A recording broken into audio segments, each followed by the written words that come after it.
Les larmes du tamarinier. Il y a très longtemps, dans le creux fertile de la vallée d'Oluwaka, vivait un peuple bercé par les chants du vent et les bénédictions de la terre rouge. Le village de Kalani était petit, mais grand par la sagesse de ses anciens. Et au centre de ce village, se dressait un arbre sacré. Un vieux tamarinier dont les racines s'enfonçaient jusque dans la mémoire des ancêtres. On disait que le tamarinier pleurait parfois. Pas à cause de la pluie, non. Il pleurait quand un serment était brisé. Ou quand un cœur pur souffrait en silence. Dans ce village vivait une enfant nommée Amina. Fille unique de la prêtresse Mamba et du forgeron Djalil, Amina avait une âme douce et des yeux qui semblaient refléter les étoiles. Depuis toute petite, elle parlait aux oiseaux, écoutait les pierres, et posait 1000 questions sur les esprits de la brousse. « Maman, est-ce que les ancêtres nous voient vraiment ?» Et Mamba lui répondait toujours, le regard perdu dans la fumée des encens.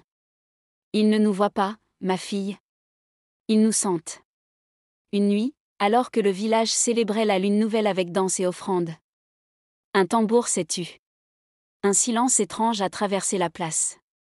Et le tamarinier a pleuré. Au matin, la prêtresse Mamba fut retrouvée sans vie, son collier brisé, et son front marqué d'un symbole ancien, une spirale noire. Le village tomba dans la peur. Certains parlèrent de malédiction. D'autres de vengeance des esprits. Amina, à peine âgée de 12 saisons, ne dit rien. Mais dans son cœur, un feu s'alluma. Un feu de vérité.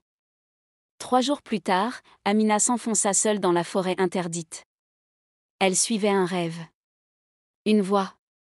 Celle de sa mère, qui l'appelait à travers les arbres. Là, au bord d'un ruisseau aux eaux noires, elle rencontra une vieille femme, aveugle, portant une jarre brisée. « Tu cherches des réponses, enfant des larmes. Ta mère n'est pas partie. Elle a payé le prix d'un serment oublié. » La femme raconta alors l'histoire d'un pacte scellé jadis entre les prêtresses de Kalani et les esprits du tamarinier. Un serment de vérité, de justice et de lumière. Mais ce pacte avait été trahi.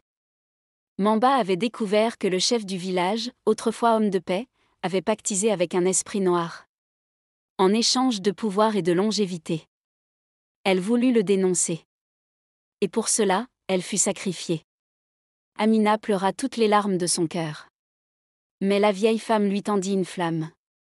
Une petite braise bleue. Voici le feu de la vérité. Sème-le dans le cœur du village. Même si cela brûle. Et Amina comprit. Le lendemain, lors de la grande assemblée, Amina s'avança. Elle parla. D'abord doucement, puis avec la voix des ancêtres. Elle dévoila les mensonges.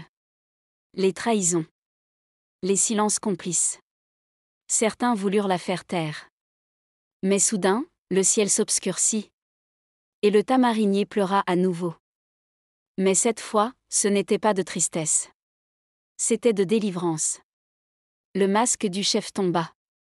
Les anciens reconnurent la vérité. Et Amina fut nommée, gardienne du serment, la plus jeune de toutes. Depuis ce jour, chaque fois qu'un enfant doute, qu'un cœur saigne en silence, ou qu'un secret cherche la lumière, le tamarinier pleure.